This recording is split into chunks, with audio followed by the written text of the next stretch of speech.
Bom, pessoal, mais uma vez, boa tarde a todos e a todas.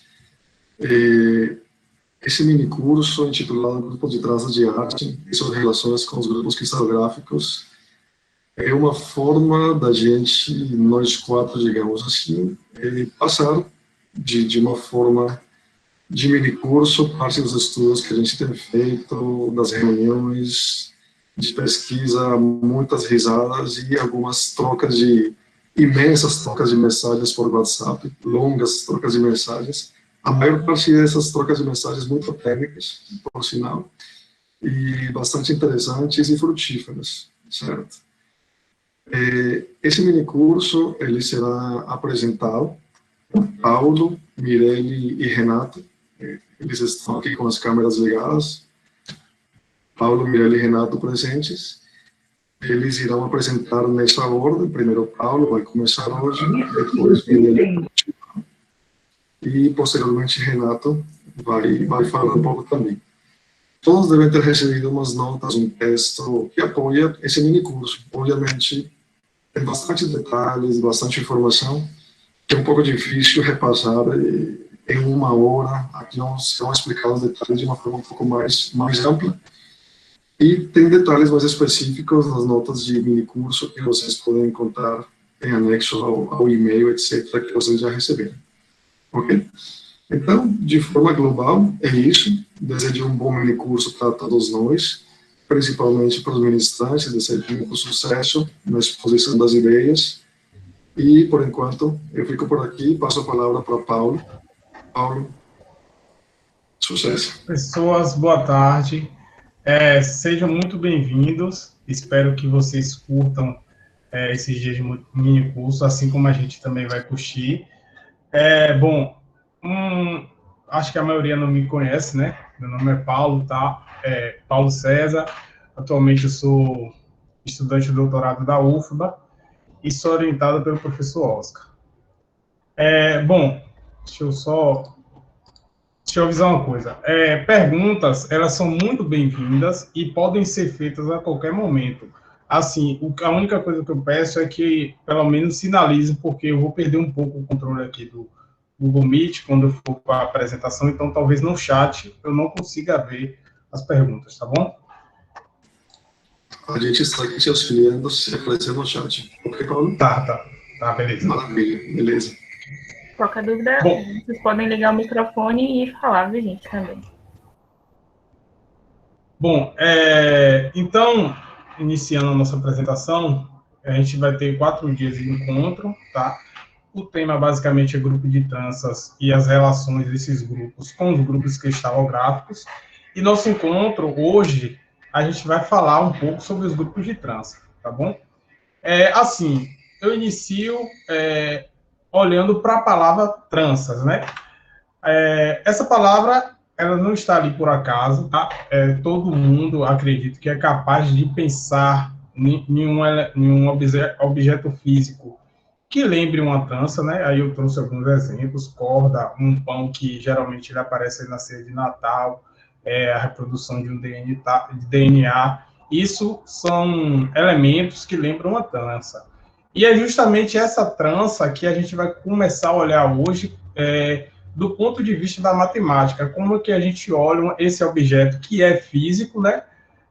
No ponto de vista da matemática. E não é estranho pensar isso, porque, assim, a trança em si é um objeto geométrico. Então, partindo desse pressuposto e utilizando essas coisas que a gente vê no cotidiano, Einstein, no início do século XX, iniciou um estudo matemático que acabou evoluindo para o que hoje a gente conhece como teoria de tranças. E, assim, esses grupos de trança em si só são interessantes, né? Pelo menos você pode se perguntar como é que um objeto que é físico se comporta, né, quando a gente dá esse tratamento algébrico, mas também ele aparece em outras áreas da matemática, né, por exemplo, topologia, geometria, álgebra, sistema dinâmico e física teórica. Então, o que a gente vai começar agora é dar esse pontapé inicial do ponto de vista matemático sobre esses objetos que a gente já conhece as tranças, só que agora a gente vai começar a ler eles de outra maneira. tá bom? Bom, aí eu vou trazer um pouco de uma definição um pouco aqui abstrata, mas no próximo slide ele vai ficar muito mais fácil de entender. Então, eu vou começar com dois planos paralelos, tá? Um é 2, dois planos paralelos.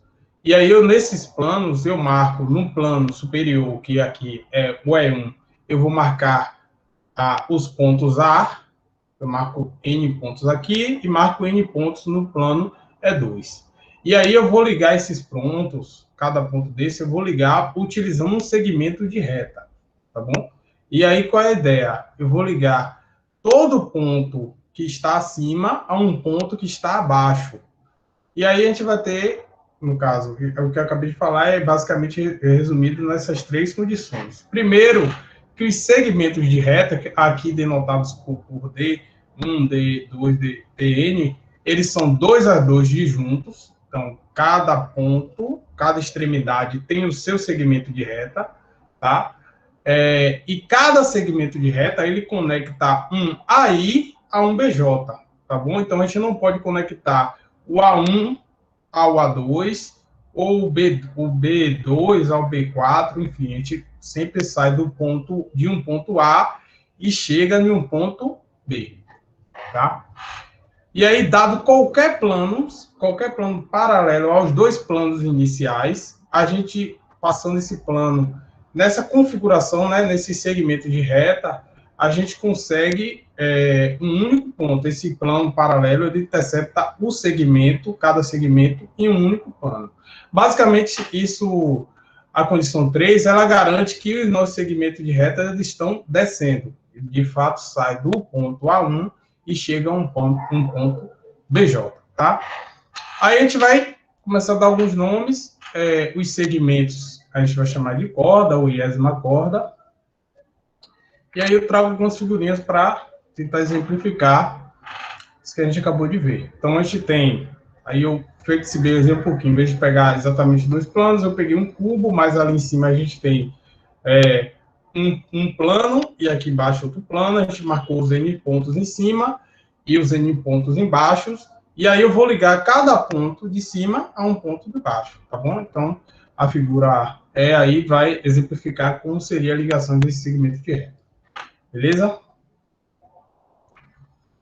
Aí, bom, pelas três condições que a gente viu lá no primeiro slide, que não seria, o que não vem a ser uma trança, né? Primeiro, a gente precisa que as costas de fato estejam descendo a todo momento, né? Então, você vê que essas figuras todas, quando a gente passa um plano paralelo, a gente intercepta cordas em mais de um ponto. Então, nenhuma dessas figuras, nenhum desses objetos são tranças, tá? Então, aí, é como se fosse o primeiro momento, né? A gente sai daquele objeto físico, e agora a gente tem um objeto matemático, abstrato, que é chamado também de trança. Claro, a ideia intuitiva é a mesma da trança que do modelo físico. Beleza? E aí a gente vai denotar o conjunto formado por todas as tranças, com N cordas, né? Quando a gente escolhe a quantidade de pontos, a gente também está escolhendo a quantidade de segmentos, que a gente chama de corda. Então, o B caligráfico N é esse conjunto formado por todas as tranças que a gente pode construir. Bom, aí você tem várias tranças, e do ponto de vista físico, assim, eu escolhi dois cadastros e construí uma trança aqui. Você escolheu duas cordas e construiu uma trança aí. Do ponto de vista do cotidiano, essas tranças são diferentes, porque, a princípio, você escolheu objetos diferentes para entrelaçar, né? Então, você já está partindo de coisas diferentes, já entrelaças diferentes. Mas, para matemática, não vai importar se você escolheu uma corda e um barbante, uma corda, uma linha, duas linhas, qual foi a cor da corda, isso nada vai importar para a gente, não é importante isso. O que vai importar para a gente é que, se você fez sua trança, no caso, ela já está fixada no ponto inicial, ponto final, você já terminou sua trança, movimentando essas cordas sem cortar e nem desatar os nós, né, que é nas extremidades, você consegue chegar na trança que eu construí. Ou seja, fazendo alguns movimentos, né, é como se fosse desembaraçar. E aí, será que você consegue chegar da trança que você construiu na trança que eu construí? E aí é que vem essa ideia de tranças equivalentes. Então, diremos que duas tranças são equivalentes, e aí tem uma notação para isso, quando a gente consegue uma série de movimentos, uma série finita de movimentos elementares dentro do cubo D, tal que a gente sai da trança beta e chega na trança beta'. Então, a gente tem duas tranças, consegue fazer esses movimentos que são bastante intuitivos, né? E dessa trança beta consegue chegar na beta'. Então, essas tranças diremos que essas tranças são equivalentes. Aí eu trago uma figurinha para tentar exemplificar isso. Você tem uma corda, tá? Na primeiro cubo a gente tem essa corda, e aí o que a gente pode fazer? Escolher um ponto fora dessa corda e puxar essa corda até esse ponto. Então, a gente já realizou um movimento aí, já tem uma mudança naquela corda. Aí, o movimento contrário poderia ter, você ter um ponto aqui, né? Se sua corda vem aqui, passa por esse ponto, e você quer puxar. Aí, você escolhe o segmento que está aqui e puxa essa corda até esse segmento. Então, basicamente, os movimentos são bastante intuitivos, de fato, são essa questão de você ter duas cordas ali, tentar desembaraçar, né? Claro que, no ponto de vista matemático, você tem que ter um pouco de cuidado com esses movimentos, mas a parte intuitiva é exatamente isso, você está desembaraçando as cordas, tentando construir a outra trança sem desatar os nós já pré-estabelecidos, tá? Quando eu falo nó aqui, é onde eu amarrei, onde eu parti, né, onde eu parti com uma corda e onde eu cheguei, tá? Eu estou referindo nó, é onde eu parei aqui, onde eu parei cada cordinha. Então, esse movimento elementar, essa relação, na verdade, é uma relação de equivalência, tá? E aí fica como exercício, acho que é bem intuitivo, né? Que se o primeiro beta está relacionado com beta, você não precisa basicamente fazer movimento nenhum. Se beta está relacionado com beta', você tem uma série de movimentos finitos, e aí é só você voltar com essa série, você consegue mostrar.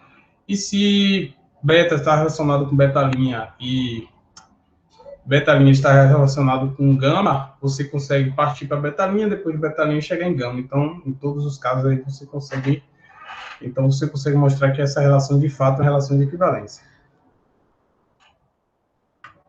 Bom, aí eu vou dar alguns exemplos, né, de tranças que são equivalentes. Aí na figura A aqui, observe, a gente tem, primeiro, 3 cordas, tá?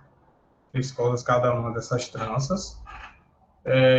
Então, observe que a primeira corda, ela está passando por só a convençãozinha. Toda vez que eu vi um tracejado assim, é porque eu estou indicando que a corda que está tracejada está passando atrás da corda que está sobreposta, tá? Então, aqui, a primeira corda, ela está passando por trás de todas as cordas, eu posso mover ela livremente, então, basicamente, para o outro desenho aqui, eu só subir essa corda, e as outras duas cordas, né, a segunda e a terceira, meio que eu puxei esse nó aqui um pouco mais para baixo, né? Essa ideia é bastante intuitiva mesmo. Então, você trouxe esse nó aqui para baixo, tá bom? As outras aqui, parte da mesma ideia, mais um exercício de visualização, tá? Você começa aqui a primeira corda, ela está sempre atrás das outras, aí ele puxou um pouco para baixo e apertou um pouco os outros nós, tá bom? Aí a gente tem uma relação de equivalência, isso já é um pouco comum aí, e tem um conjunto, né? Se tem um conjunto, a relação de equivalência desse conjunto, a gente pode considerar o conjunto quocientado por essa relação de equivalência, que aqui a gente está denotando por Bn. Então, o conjunto das n tranças não equivalentes, a gente denota por Bn. Uma coisa que eu passei um pouco rápido, quando eu falo em tranças equivalentes, né, eu primeiro tenho que partir de tranças que têm a mesma quantidade de cordas, tá bom? Bom, isso aqui é uma parte um pouco técnica, na verdade vai facilitar um pouco mais a visualização. A gente partiu de um plano, depois eu comecei a representar com cubo, tal, e isso para fazer algumas vezes visualização até desenhos e tal, é um pouco mais complicado. Então, o que geralmente a gente faz? Pega essa imagem do cubo aqui e projeta no plano YZ. Então, você vai obter uma imagem no plano, tal, e aí você faz alguns movimentos elementares para que essa configuração aqui também satisfaça as mesmas condições que a gente estabeleceu no início, né? Aquelas 3 condições para o elemento ser uma trança, tá bom? Então, a partir de agora, a gente vai representar uma trança no plano YZ. E foi só uma projeção. Para ser mais específica, aqui eu deveria ter tracejado aqui qual trança passa por baixo, qual passa por cima. Bom, aí, vamos dar uma respirada. A gente conhece um pouco sobre essas tranças, tá? A gente já tem um conjunto que a gente passou uma relação de equivalência e o nome diz que a gente vai falar sobre grupo de tranças. Então, já tem um conjunto, nosso conjunto candidato a grupo é o BN, que é o conjunto das tranças não equivalentes. E aí, o que eu preciso para mostrar com o grupo? A princípio, agora, de imediato, eu preciso de uma operação. Então, qual vai ser essa operação? A gente denota ela pelo produto de tranças, tá? Aí, se eu tenho 2 tranças, 1 e 2, como é que eu vou fazer o produto entre essas 2 tranças? Bom, vou pegar a trança 1 e abaixo da trança 1 eu vou colar a trança 2. Então, basicamente, é como se você colasse de fato. Se você quer fazer o produto 1 com 2, você pega 1 e depois vem e cola o 2. Esse é o produto de tranças, tá bom? Novamente, se eu quero fazer o produto de 2 tranças, né, lembrando que a gente está pegando tranças com o mesmo número de cordas, a gente está olhando para aquele conjunto BN. Então, são tranças com N cordas, e aí você faz o produto. Beleza. Bom, esse produto, ele vai satisfazer lá as propriedades para ser um grupo, né? Vai ser associativo, existe esse elemento neutro, o elemento simétrico. E aí, o conjunto BN, ele é conhecido como grupo de N tranças de haste, tá? O que a gente vai ver agora, na verdade? A gente vai tentar exemplificar, por meio dessas figuras, como se comporta esse produto. Então, por exemplo, se eu tenho 3 tranças, beta 1, beta 2 e beta 3, e aí eu quero fazer o produto dessas 3 tranças. Eu quero mostrar, na verdade, que esse produto é associativo. Então, eu faço primeiro beta 1 com beta 2, aí você tem esse primeiro quadrado aqui, tá? Lembrando, como é o produto, eu só vou apenas colar a beta 2 embaixo da beta 1. Então, tem aqui o primeiro produto. Depois eu vou fazer o produto com beta 3. Novamente, você tem uma nova trança, né, que é o produto de beta 1 com beta 2. Você vem e cola a trança beta 3. Aí você vai ter essa nova trança, que é o produto das 3.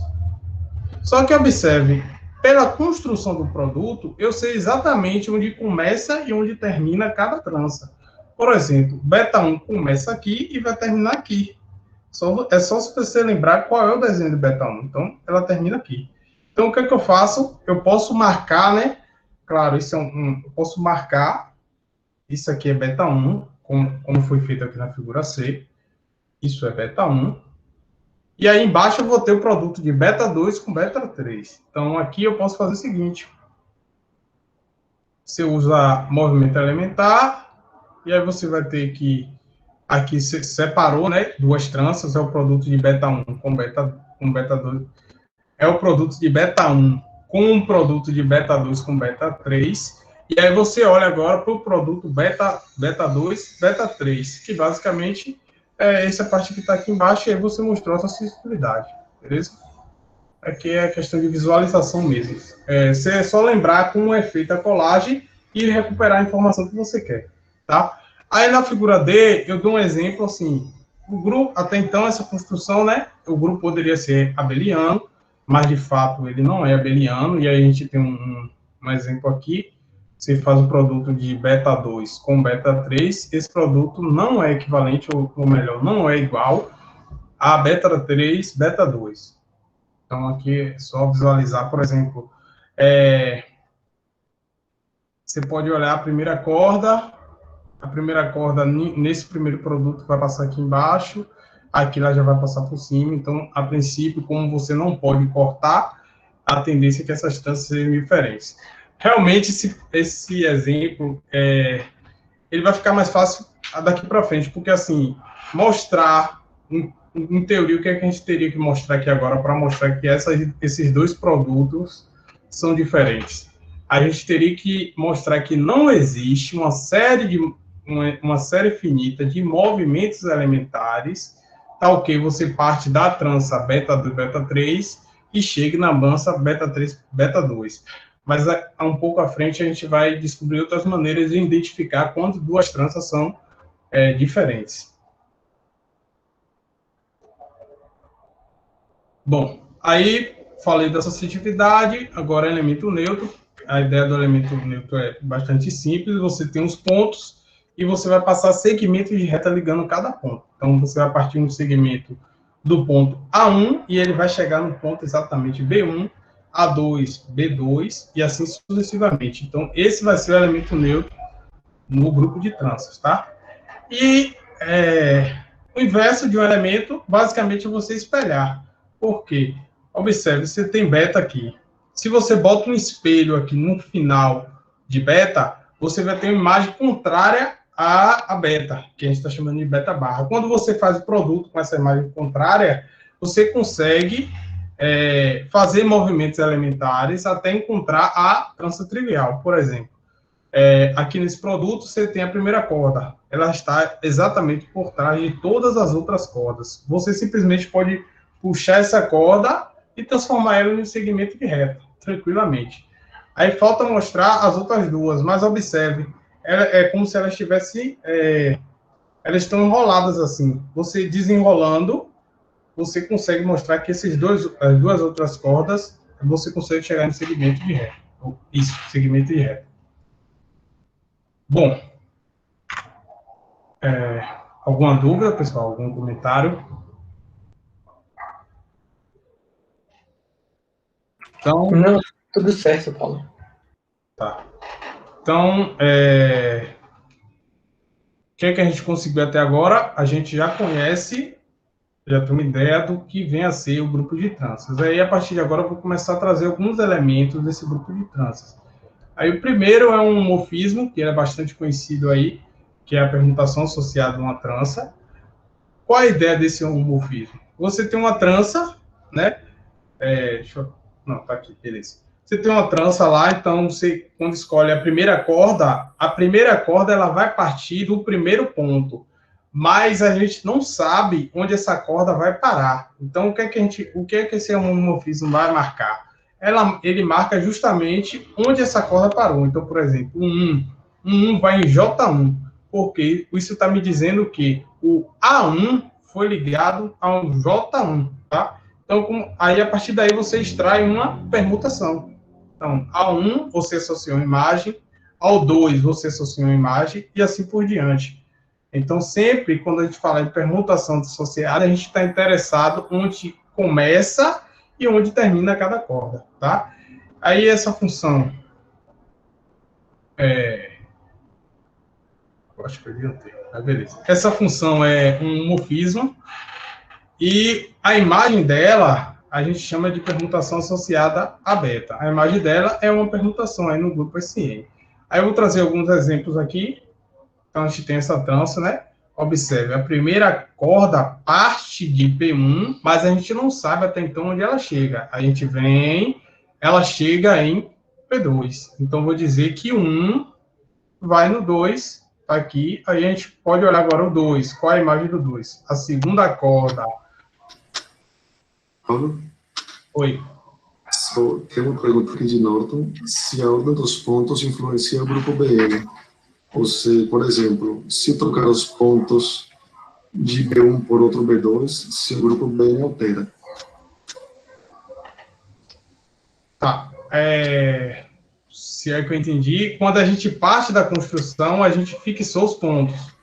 Mas, assim, a alteração dos pontos não vai mudar a estrutura do grupo, tá? É só uma questão geométrica, na verdade, né? Respondi? E foi isso mesmo que eu tinha entendido? Certo, tudo certo. Pronto. Então, partindo do segundo ponto, a segunda corda parte do segundo ponto e ele vai tá chegando no primeiro ponto. Então, a gente vai dizer que o 2 vai no 1.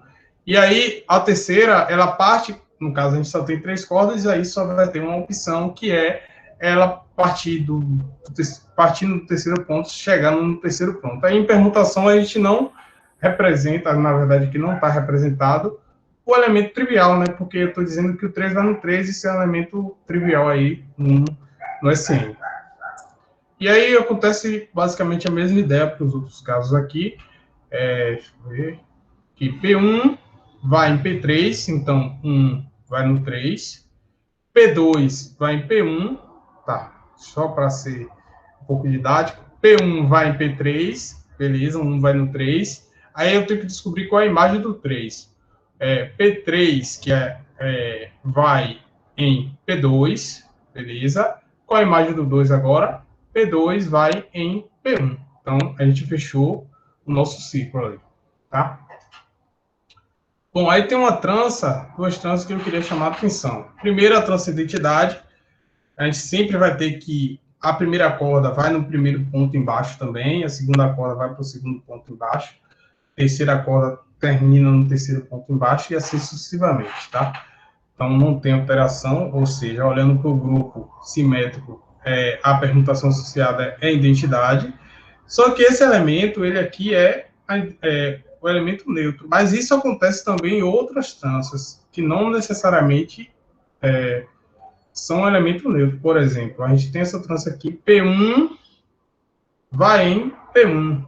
Então, estou dizendo que a primeira corda termina na primeira corda.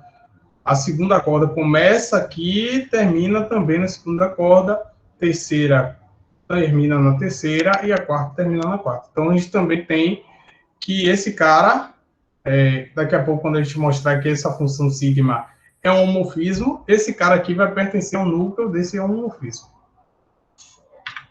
Bom, isso que eu acabei adiantando um pouquinho. Então, a aplicação sigma é um homorfismo de grupos. Paulo, e, portanto... Minha pergunta no chat, rapidinho, que é o seguinte: como poderia definir um grupo de tranças com infinitos fios? Poderia ter uma convergência de fios para um fio específico? Dá para definir um grupo de tranças com infinitos fios? Então, o que ele quer dizer? A pergunta então, acho que talvez a ideia seria pegar infinitos pontos e aí, a partir desses infinitos pontos, para cada ponto associar uma corda. Rapaz, não vou lhe dizer que é impossível, né? Mas, de fato, eu nunca vi. Posso ajudar aqui, Paulo? Pode ser. Oi, Caio. Então, você tem uma inclusão dos grupos com 3 cordas, de 4 cordas com 5 cordas, e assim por diante. Então, você pode pegar o limite quando ele tende infinito dos Bn. Isso chama B infinito. Isso seria uma ideia do que seria um grupo de tranças com infinitos fios. Então, seria o limite quando o número de fios tende a infinito. Espero que isso resolva um pouco a dúvida. Valeu, Paulo. Prontinho? Então, deixa eu só retomar um pouco. A gente vai mostrar que esse sigma é um homorfismo de grupos, tá? O núcleo desse homorfismo é conhecido, a gente denota por Pn. Claro, ele é um supergrupo normal de Bn, por ser núcleo. Além disso, o grupo quociente ele é isomorfo a Sn, tá? Lembrando, Sn aqui a gente está denotando o grupo das permutações de N elementos, beleza? Aí só uma ideia assim da prova. Primeiro, o homorfismo ele é devido à natureza do produto de tranças. Bom, o que isso quer dizer? Lembra que a gente, como é feito o produto, a gente tem duas tranças, tá? A gente vem, faz beta vezes beta'. Então, a gente cola a beta' embaixo. Então, observe o seguinte, quando você faz essa colagem, você está olhando a primeira corda, por exemplo, ela vai terminar aqui em beta, e ela terminou, ela vai colar... desculpa, deixa eu retomar tudo isso na imagem aqui, se posso ajudar. Pronto, aqui essa imagem já ajuda. Então, eu estou fazendo um produto de beta com beta barra, tá? Então, eu quero olhar a permutação associada. Então, a mesma coisa de eu olhar aqui, a segunda corda, ela termina aqui, no primeiro ponto. Aí eu tenho que olhar em beta barra, que a primeira corda começa aqui no primeiro ponto e termina no segundo ponto. Então, basicamente, o que é que eu estou dizendo? Quando você olha para a permutação associada de um produto, é a mesma coisa de fazer a composição de ciclos, no caso, fazer a operação no grupo simétrico. Então, o homomorfismo ele sai naturalmente pelo produto de tranças, beleza? E aí, falta mostrar o seguinte, claro, a segunda frase ela é o núcleo desse homomorfismo é denotado por PN, não tenho que mostrar. Aí, para mostrar que o quociente ele é isomorfo SN, basta a gente mostrar que sigma é sobrejetiva. Se você pega um ponto em SN, uma permutação em SN, a gente precisa construir uma trança beta, tal que a sua permutação associável seja igual a essa permutação que você escolheu. Basta você construir a trança respeitando essa permutação. Basicamente, você vai ligar o ponto AI ao ponto B, Rho, I. Então, você está respeitando a permutação. Não importa o que acontece aqui no meio, né? Como foi que as tranças se entrelaçaram, tal. Isso não importa para a permutação. Tá? O que é importante é sempre onde cada ponto começou e onde cada ponto terminou. Então, para você construir uma trança, basta você construir a trança que vai se projetar em Rho, basta você respeitar a permutação aqui nos pontos finais. Beleza? E aí, pelo teorema do isomorfismo, a gente tem que esse grupo BN módulo PN, ele é isomorfo a SN. Bom, esse grupo PN, desculpa, o núcleo desse homomorfismo, ele também é estudado, muito estudado, na verdade, e ele tem um nomezinho especial, que ele é o grupo de N tranças puras de arte. Então, o núcleo desse homomorfismo, a gente chama ele de grupo de N tranças puras de arte. Tá? Paulo, tem uma perguntinha, tem uma coisinha no chat. Tá, pode falar. Paulo tá falando. Na verdade é pro Caio, né? Eu acho que ele já viu. Então, não precisa falar. Tá. Beleza. Então, basicamente, uma decorrência dessa última, da proposição 1, é uma sequência exata curta, né? Mas, para isso, tem que falar primeiro o que vem a ser uma sequência exata curta. Então, você tem uma sequência de grupos e homomorfismo, no caso, você tem G0 e G1, aí você tem um homomorfismo aí associado a esses dois. Desculpa, G1, G2, aí você tem um homomorfismo associado, G2, G3, e assim por diante. Então, você tem uma sequência de grupos de homomorfismo, e ela é dita exata quando cada homomorfismo é igual ao núcleo do núcleo seguinte. Ou seja, a imagem de FI é igual ao núcleo de FI mais 1. Por exemplo, se a sequência é exata, eu sei que a imagem de F0 é igual ao núcleo de F1, tá? Se o N aqui, ele é 4, ou seja, a gente tem 4 grupos envolvidos aí nessa sequência, e as pontas, no caso, o G0 e o G4, elas são triviais, essa sequência é dita assim uma sequência exata, curta, de grupos, tá bom? Aí seria representada por isso aqui. Aí fica um exercício que é mostrar que se a gente tem uma sequência exata curta, então F1 e F2 F1 é injetiva e F2 é sobrejetiva. Basicamente, que você vai usar a definição de sequência exata. Beleza? Bom, aí uma consequência direta daquela proposição 1 é essa sequência exata curta, é uma sequência que vai aparecer bastante aí quando a gente começa a estudar o grupo de tranças.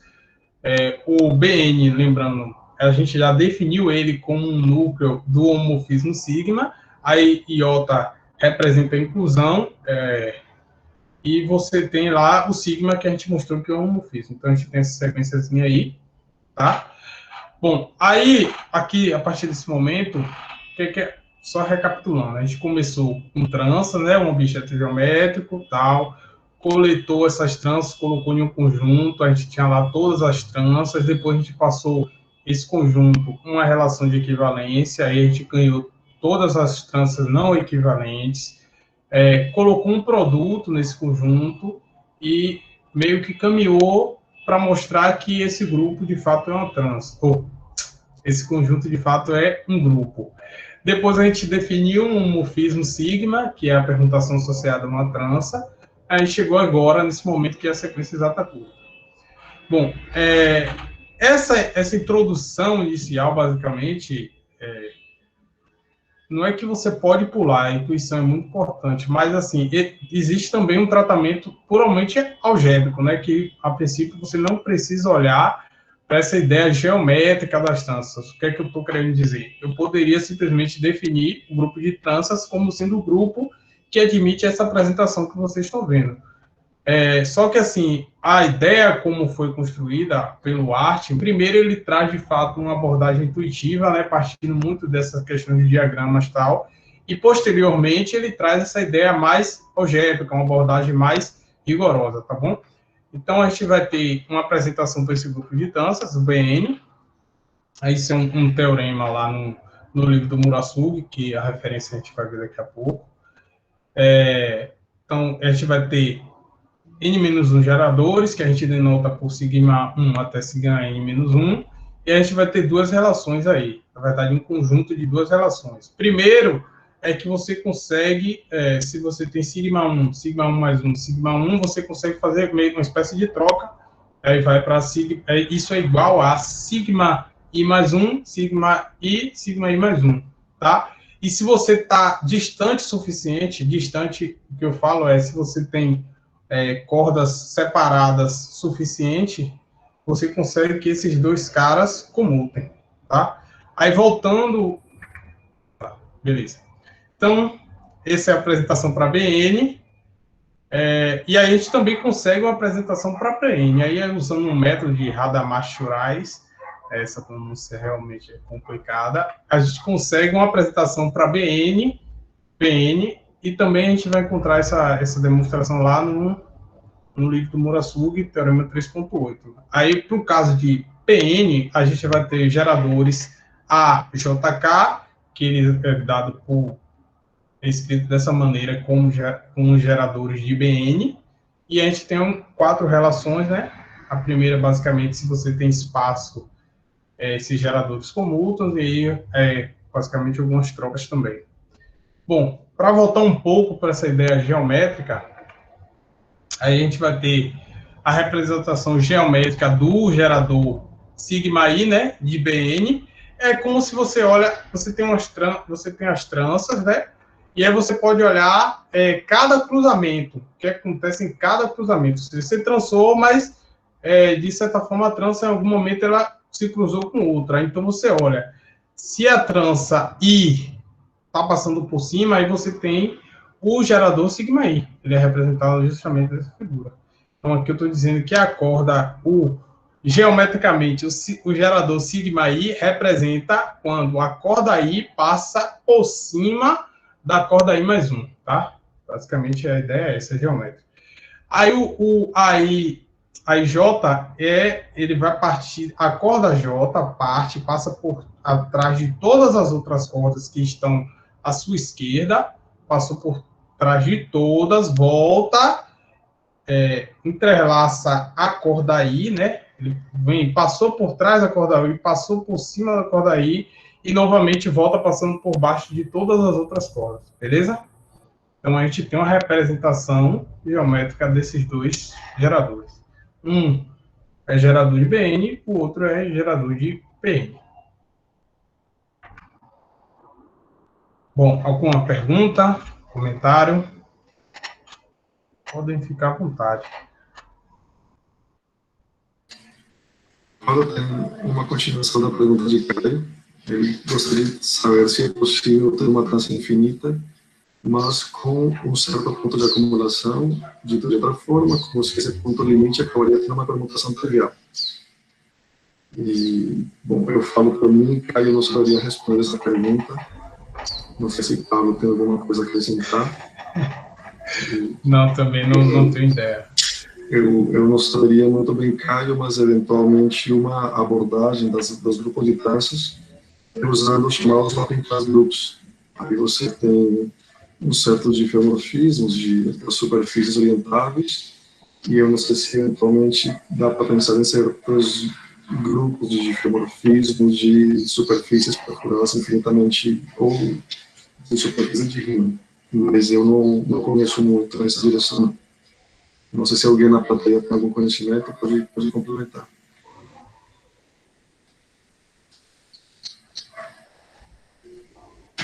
Só um comentário, tem uma referência que eu vou trazer no final, que ele tem uma pegada um pouco histórica e tem algumas outras definições para o grupo de tranças e como esse grupo se comporta em outras áreas, robótica, criptografia, sistemas dinâmicos. Então, de repente, não que eu estou dizendo que lá tem a resposta, mas pode ajudar nesse entendimento aí.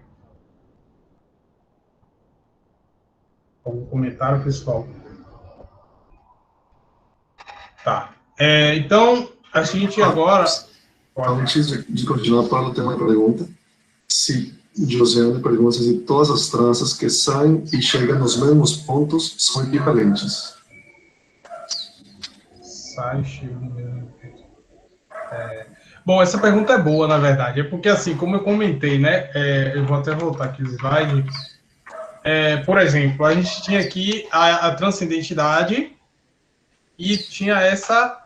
Então, vamos considerar a identidade aqui com 4 cordas, tá? 4 cordas aqui. E a gente tem essa trança aqui com 4 cordas também. Elas saem e chegam no mesmo ponto. E aí você, de fato, pode se perguntar se essa trança é equivalente à identidade. E isso, de fato, se resume basicamente no problema da palavra. E você precisa de ferramentas para identificar quando essas duas tranças são equivalentes. Então, você tem... não é tão trivial assim, só exatamente porque elas saíram e chegaram no mesmo ponto, que elas são iguais. Por exemplo, todo mundo que está no núcleo do homomorfismo sigma, todo mundo sai do mesmo ponto, sai do primeiro ponto e chega no primeiro ponto, assim como a identidade, mas nem todas as tranças são iguais à identidade, no núcleo de sigma, tá? Então, o que a gente consegue fazer? A gente consegue construir algumas ferramentas para mostrar que duas tranças, no caso, que uma dada trança, ela não é equivalente à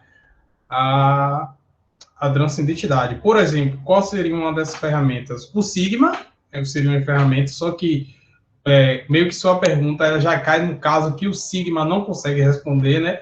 Porque se eu tenho duas tranças que começam e terminam no mesmo ponto, quando eu aplicar sigma, ela não vai conseguir distinguir essas duas tranças.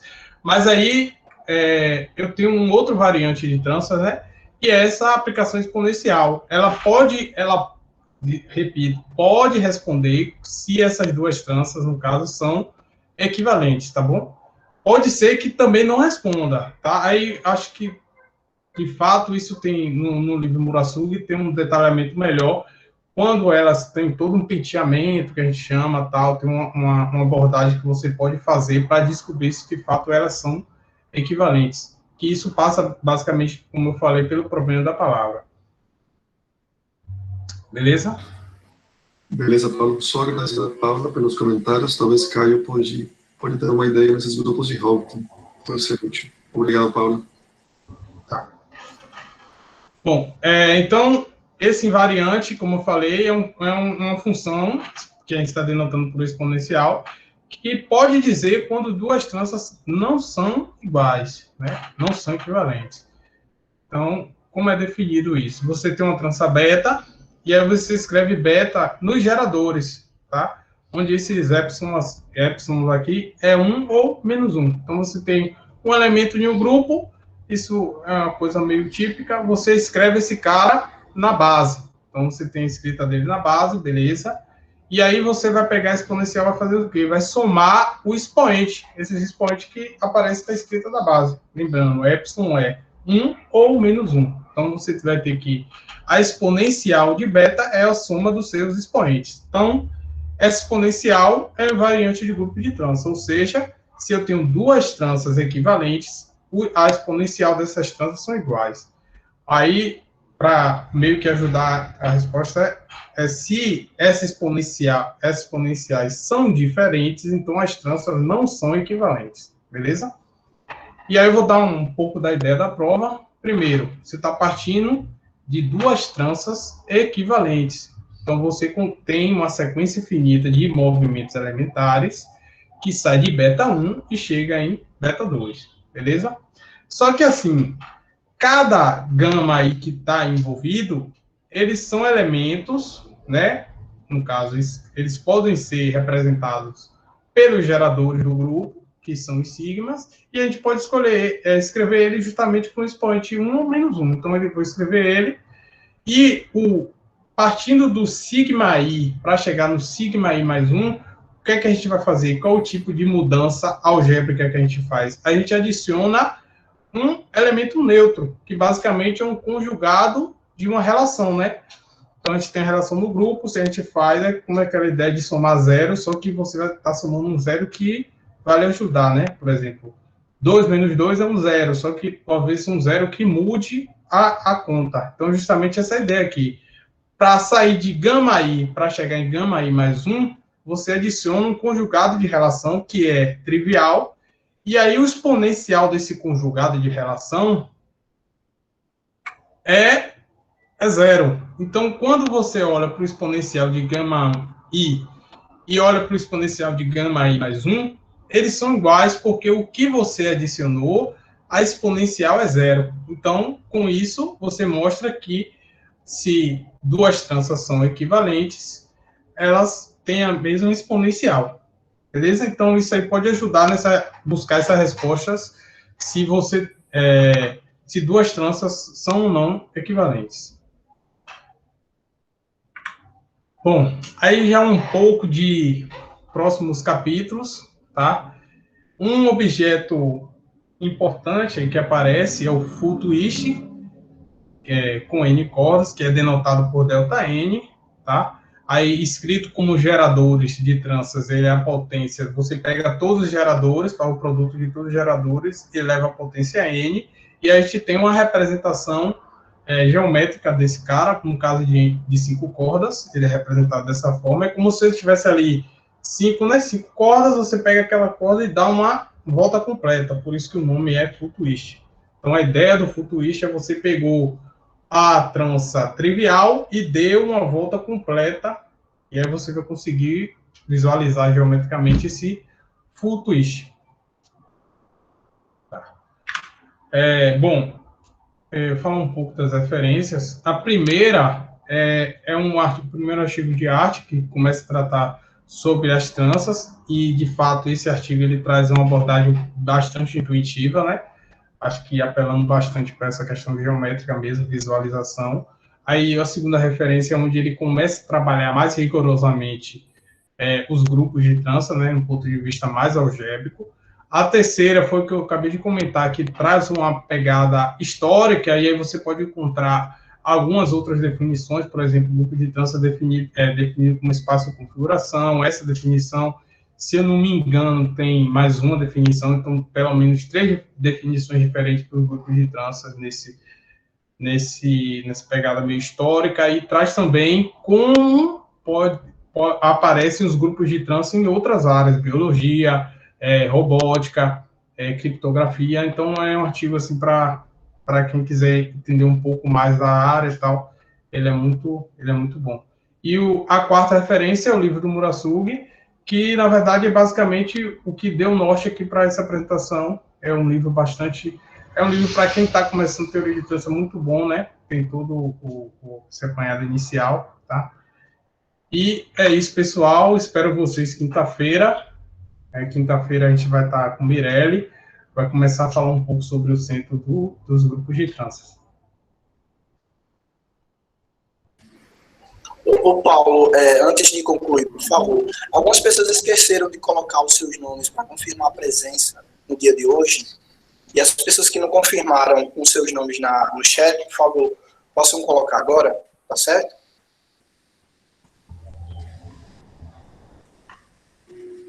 Gente, eu estou aberto a perguntas, comentários, sugestões, tá?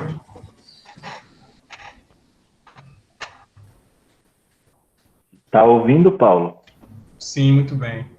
Certo. Boa tarde, eu sou o Norton, porque se não dá para ver. Só uma sugestão, porque assim, eu não sou especialista, não sou leigo em tranças, né? Então surge muita curiosidade ou dúvidas na apresentação. Na quinta-feira, se possível, mesmo que seja logo antes da apresentação, disponibilizar o slide, porque às vezes eu tinha dúvida alguma coisa, eu queria voltar na definição para relembrar, para não interromper você, para falar, volta em tal slide, alguma coisa, só disponibilizar se possível. E esse também, porque daí eu dou uma olhadinha com calma, se possível. Obrigado. Tá, tudo bem. Mas não interrompeu, não atrapalhou em momento nenhum, tá? Pode ficar bastante à vontade para perguntar. Mas a gente pode disponibilizar sim.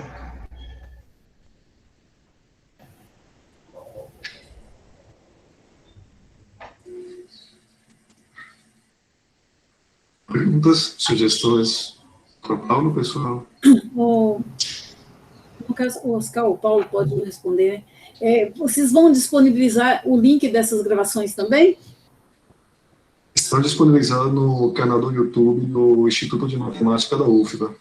Ah, tá. Em breve a gente vai colocar. Porque eu tenho alunos que eles queriam assistir, mas não pôde assistir por causa de prova, está com prova, e aí não puderam assistir, daí se inscreveram. Mas aí perguntaram, eu falei, não, pode deixar que está gravando, então depois vocês assistem. Perfeito, ótimo, perfeito. Ah, então tá bom. Aí vai ficar então na página de vocês aí, né? No YouTube do Instituto de Matemática e Estatística aqui da UFBA, isso. Ok, vou passar a informação. Oi, Paulo, você consegue me ouvir? Sim. Obrigada pela apresentação, muito legal. Eu fiquei um pouco em dúvida sobre as operações elementares, né? Você falou delas e tal, para as tranças serem equivalentes, mas tem uma definição, alguma coisa que diga, não, tais operações são as operações elementares, né? Porque como são cordas, né, uma coisa, assim, entre aspas, flexível, né, eu fiquei, assim, um pouco confusa, né? O que seriam essas operações elementares? Não, elementar, você está falando do produto que a gente consegue fazer entre duas tranças? Não, quando você falou, eu tenho uma trança, né, aí eu consigo fazer movimentos elementares, chegar em outra trança que é equivalente. Tá bom. Então, esses movimentos elementares, basicamente, ele ficou ali meio intuitivo, é justamente essa ideia de você poder puxar tranças, né, fazer aquele movimento para, a partir de uma trança, você encontrar outra trança. Eu posso até botar no slide aqui. Movimentos elementares, exatamente isso. Bom, então você tem uma trança, aí você pensa em uma corda, né? Fixa em uma corda, e você quer mover essa corda. Então, esse movimento é chamado movimento elementar. Basicamente, o movimento elementar, para ser rigoroso, ele é esse ômega. Então, você tem uma corda, aí você escolhe um ponto fora dessa corda e puxa essa corda até esse ponto. Aí seria ômega. Aí, ômega inversa é você pegar um segmento fora dessa corda e puxar essa corda para esse segmento. É basicamente representado por essa figura. Então, o movimento elementar é basicamente isso. Só que como eu meio que relaxando a parte rigorosa, o que é o movimento elementar? É você movimentar as cordas, no caso, tentando desembaraçar, né, na verdade, para ver se você consegue chegar em uma outra determinada trança, né? Claro, lembrando que a gente está no movimento de partindo de uma trança beta, tentar encontrar uma trança beta-linha. Então, você está ali com as cordas na mão, você pode movimentar essas cordas. Deu para entender melhor o movimento elementar que vem a ser? Sim, ficou mais claro. Obrigada. Nada. É porque, no caso, tem movimentos aí, por exemplo, como você falou, né, você pegar um ponto, puxar e tal, e eu ainda vou estar na mesma trança, né? Mas ainda assim, isso seria uma operação elementar, né? Isso, é porque o movimento, como eu te falei, o movimento elementar é justamente isso. Você pensa em uma trança, modelo físico, você fez uma trança aí com barbante e tal, E aí você tem essas cordas em mãos, né? Aí o que é que você vai fazer com essas cordas? Você vai tentar movimentá-las para tentar desembaraçar, por exemplo. Então, o que vem a ser, para ser rigoroso, o movimento elementar? Pensando em uma corda dessa trança, você escolhe um ponto fora, você escolheu você está aí no chão, né? Você fez a configuração de cordas no chão, você escolheu um ponto fora dessa corda, e aí você puxa essa corda até esse ponto escolhido. Isso é um movimento elementar.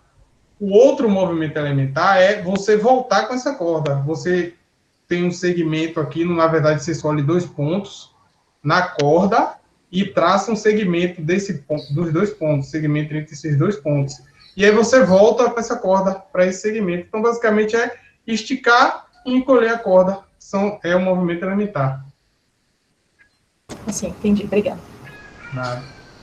Perguntando coisas básicas, porque como eu nunca estudei tranças, quando você está falando assim, essa corda passa por cima, essa passa por baixo, como que você define? Essas cordas estão no espaço, certo?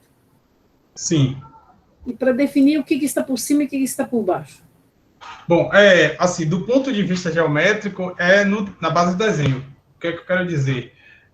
Primeiro, a gente partiu do plano, né, espaço e tal. Então, você tem uma corda e você sabe, quando você fez o entrelaçado, você sabe qual corda passou por cima da outra. Isso é um fato. Aí, no ponto de vista geométrico, né, no desenho, a gente representa por um tracejado. Por exemplo, se eu sei que a primeira corda passou por cima da segunda, então a segunda... Se eu tentar encontrar um desenho aqui...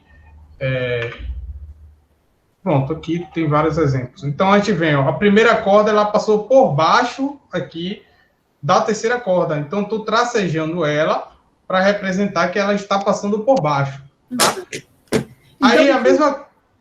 Você escolhe, então, o referencial. Você está aqui, o referencial, certo? Isso é importante. Isso, do seu lado por cima e do outro lado por baixo, seria isso, né? É como uma projeção no plano parede. Isso, na verdade, complementando a resposta de Paulo, Catarina, você tem 6 caras possíveis de projeção. Então, o objeto tridimensional, em princípio, não tem muito essa questão de estar por cima, por baixo, na frente ou atrás, a menos que você escolha um referencial. Nosso típico referencial, que Paulo mencionou aqui, é a gente projetar na parede posterior do cubo. E então, nesse sentido, existe esse por cima por baixo. Okay, alguns pesquisadores... eu pensei que fosse isso, já que vamos fazer perguntas básicas, né, então vamos para tentar ficar claro. Tá, joia, ótimo. Só complementando, alguns pesquisadores, eles projetam de cima para baixo, de forma que você vê um pouco os difeomorfismos, descreve um pouco o difeomorfismo do disco no disco com pontos marcados. E aí a aproximação do mapa pelas grupos. E toda vez que você considera trança, você considera uma linha somente, certo? Não tem volume, né? Não tem volume. É um conjunto de cordas. Pois não, eu digo assim, as cordas não têm volume, né? São só... Você parte do segmento de reta, né? Um segmento de reta, certo. Seria um segmento de reta. Existe a questão de você trançar objetos assim mais gordos? Assim, do ponto de vista... porque a gente não diferencia qual é a grossura da corda, tá? Se fosse trançar um canos, que teria... Aí você teria, como fosse pequenos, né, tubos. Entendi.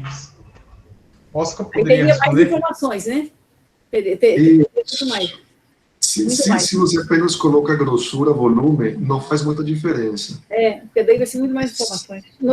Eu pergunto se existe alguma coisa desse...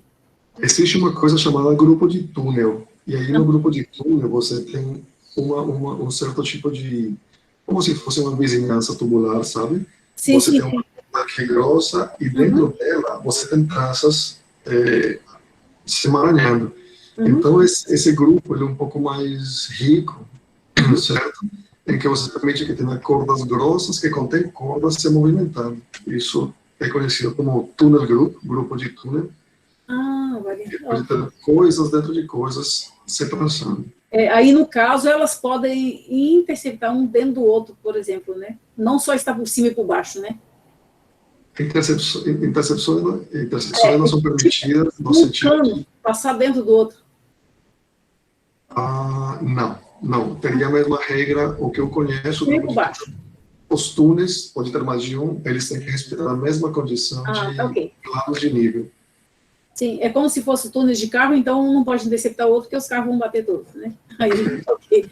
Então, por cima ou por baixo, Esses exemplos de carros robótica. Isso, esses exemplos de carros ou robótica motivam bastante a noção geométrica de grupos de tranças, visto como um espaço de configuração. É um grupo fundamental de um espaço de configuração. Ok. Isso. Paulo, algumas pessoas levantaram a mão, eu lembro ter visto a Raquel. Eu vou fechar aqui, porque eu estou na falta de educação, esqueci de levantar. Não, tranquila, tranquila. Tudo certo. Obrigada. Mas, então, pessoal, a Raquel e tem outra pessoa que queria falar, podem falar, pode abrir o microfone. Pode falar? Pode, claro. Oi, Oscar, oi, Paulo. Oi, tudo bem? Boa tarde, gente. Paulo, adorei sua apresentação, como todas as outras, Obrigado. mas não vou puxar seu saco, não. Em relação à pergunta da Josiane, é só uma sugestão, na verdade. Quando eu vi essa ideia, né, de movimento elementar, para mim pareceu pouco prático para determinar quando, né, duas tranças são equivalentes, se são ou não.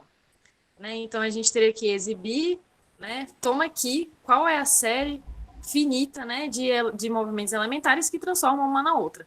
Então, isso realmente não é prático. E aí, o Murasugi, ele tem uma seção inteira devotada ao problema da palavra, né, que aí ele resolve primeiro, dando uma apresentação lá do grupo de tranças puras, blá, blá, blá, e aí tem outra que ele faz a parte de isotopia de tranças, né, que ele define, ele dá um invariante completo, ou seja, duas tranças são iguais, são equivalentes se, somente se, né, os invariantes lá são iguais.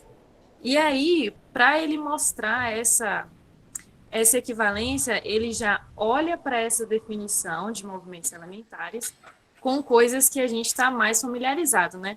Então, agora a gente vai falar de isotopias ambientes, né, que, bom, no fundo são homeomorfismos, né? Então, eu estou olhando para duas tranças que são homeomorfas, mas que nessa transformação que eu faço, eu deixo o cubo parado. Então, eu acho essa ideia um pouco mais compreensível quando a gente está, né, estudando a ideia intuitiva do que é transformar uma trança na outra, né?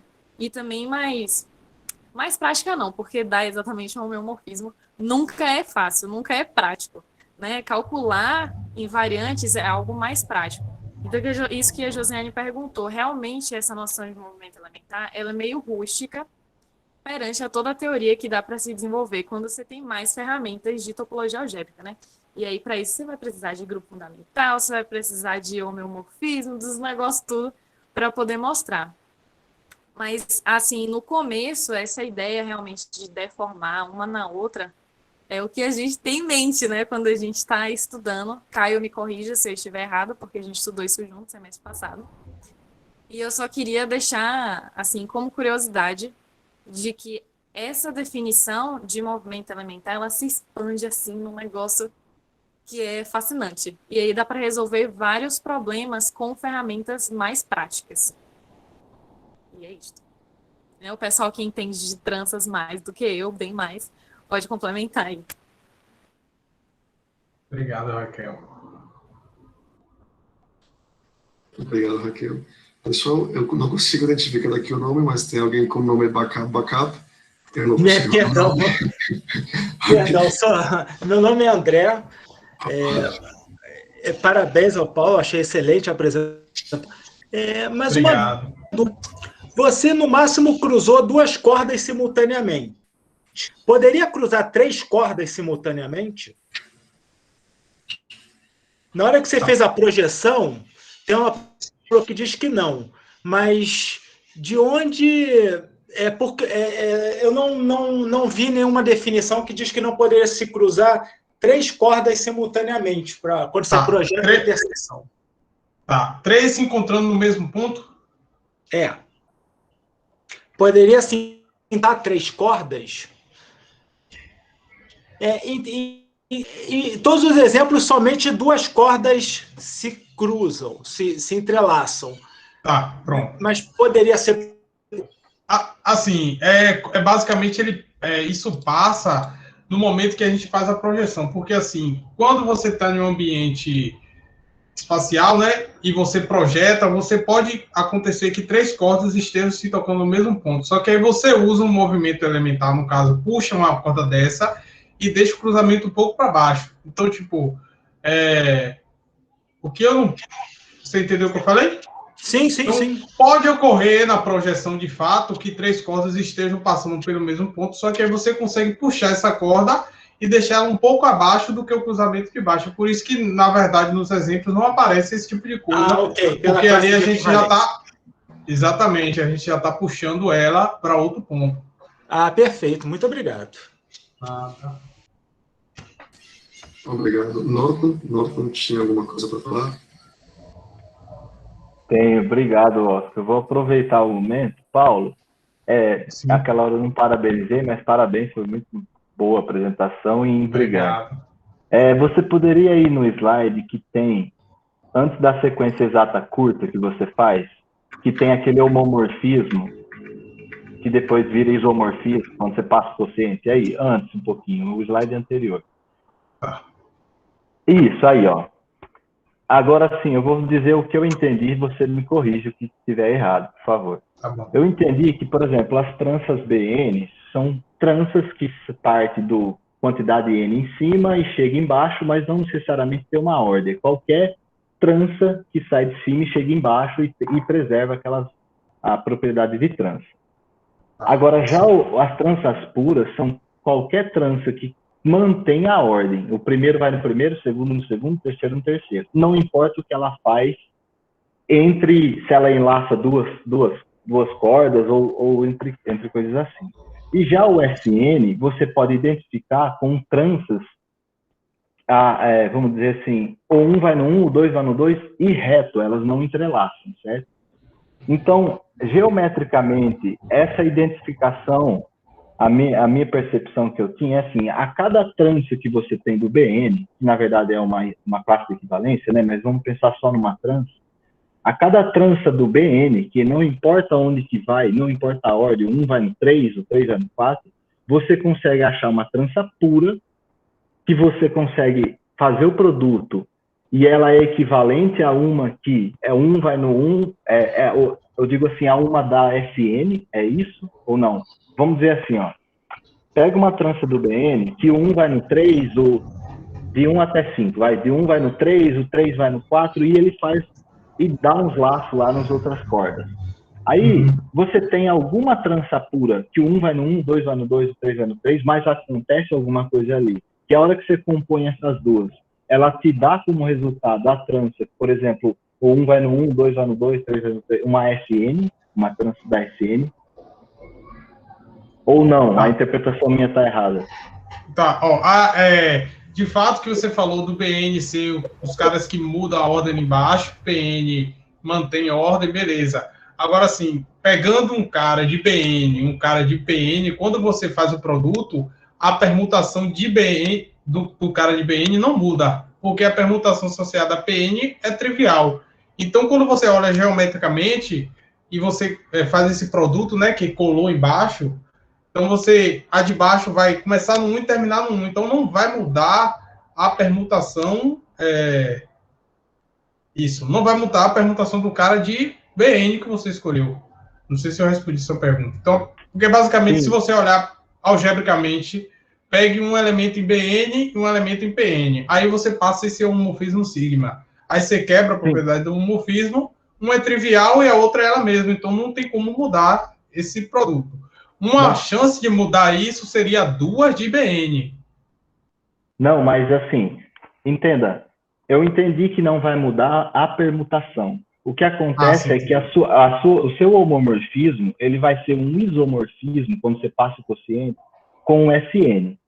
No caso do SN, você tem cada permutação, certo? Você tem que ter uma única trança associada, Que no caso, a minha compreensão é que, vamos supor que o 1 vai no 1, a identidade, você identifica, só tem uma trança que você vai, o 1 vai no 1 e essa corda não entrelaça nenhuma outra, vamos dizer, a identidade. Aí a permutação que 1 vai no 2, o 1 vai no 2, o 2 vai no 3 e assim por diante, ela não entrelaça nenhuma corda. Eu estou identificando o SN com essas tranças. Então, de certa forma, o isomorfismo me parece que você pega uma trança BN, que está tudo entrelaçado no meio, aí você pega uma pura, que é uma permutação identidade, e ela vai te associar a uma permutação que não tem, não tem entrelaçamento. É isso que era a minha pergunta. Desculpa aí. Não, entendi. De fato, acho que tem razão. Acho que até tem um nome para isso, é trança positiva, né? Se eu não estou enganado, posso Trança de alguém. permutação positiva. Renato sabe disso. Isso daqui que eu estou ouvindo aqui, exato. Mas é um epimorfismo, noto mesmo. É um epimorfismo. Ao passar o quociente pela PN, aí você tem um isomorfismo. E aí esse SM realmente é um... Você pode ter uma... Agora tem infinitos, né? É uma classe que... Cada... Você esquece que acontece ali no meio, né? Representando infinitos ali. Obrigado aí. Desculpa aí a confusão. Sim, obrigado. Não, tranquilo.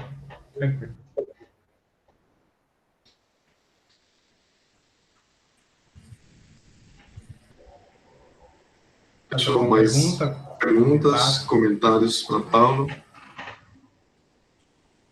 Bom, se não tem mais perguntas, gostaria de agradecer a presença de todos, muitos já saíram, mas podemos dar os parabéns para Paulo.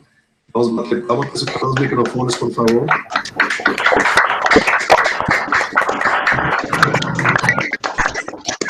Obrigado, Paulo, mais uma vez. E quinta-feira a gente se encontra. Mirelle vai nos apresentar um pouco sobre o centro dos grupos de tranças. Obrigado, pessoal. Quinta-feira, pessoal. Ok, tchau, tchau. Até quinta, gente. Obrigado.